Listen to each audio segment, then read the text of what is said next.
pamahalaan ngayon na kahit kailan ay hindi pinakinggan ang boses ng mga maralita, hindi pinakinggan ang boses ng mga kabataan, hindi nakinig sa boses ng mamamayan.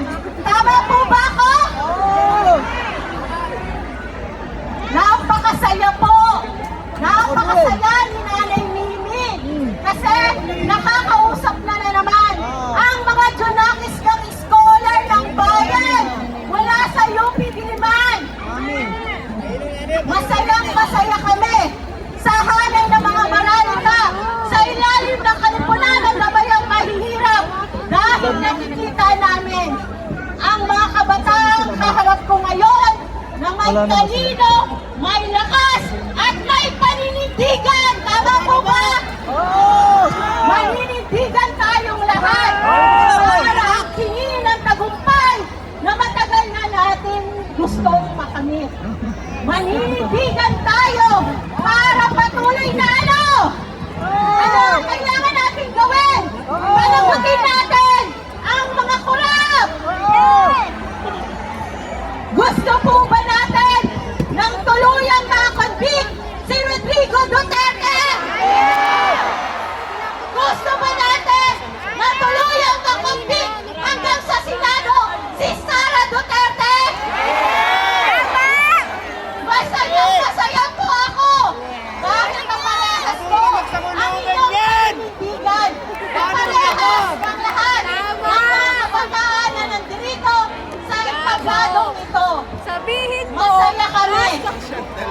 Bagaman, alam namin sa hanay paninindigan natin, tumigil ang mga atake, ang mga fake surrendery, ang magre-rentag sa ating hanay. Pero naniniwala ako, dahil busilak ang ating pagmamahal para ipaglaban at manindigan sa ating mga batayang karapatan, hindi tayo nagkakamali ng ating landas na tinatahak. Tama po ba? Tama!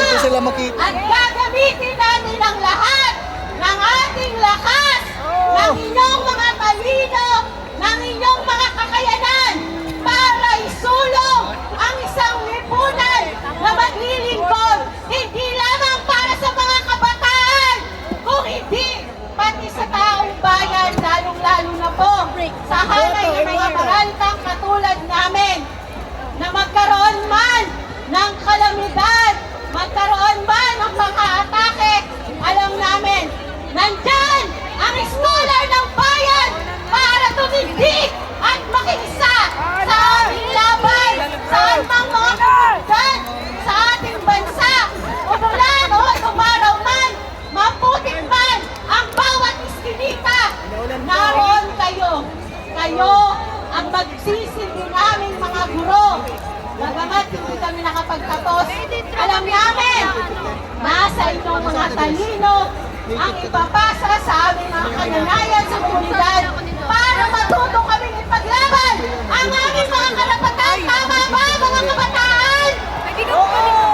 Tama ba, scholar ng bayan? Kaya po, mula sa aking nagsusubigaw na dibdib, taos puso namin ipinapaabot sa lahat ng mga kabataan na nandito ngayon sa UP Diliman at sa abutin ng ating tinig. Ang lahat ng mga komunidad ng mga maralita kumakaharap sa matitinding demolisyon sa mga panununo. Masaya po kaming malaman na laging-lagi namin kayong kasama. Kaya mabuhay ang pagkakaisa ng mamamayang Pilipino, mabuhay ang pagkakaisa ng taong bayan para labanan ang kasamaan at kadiliman ng ating lipunan at ipagtagumpay ang laban para sa isang lipunang may hustisya, may paninindigan at maniningil sa lahat na may kasalanan sa atin. Tama po ba? Kaya po, samahan mo kaming sumigaw.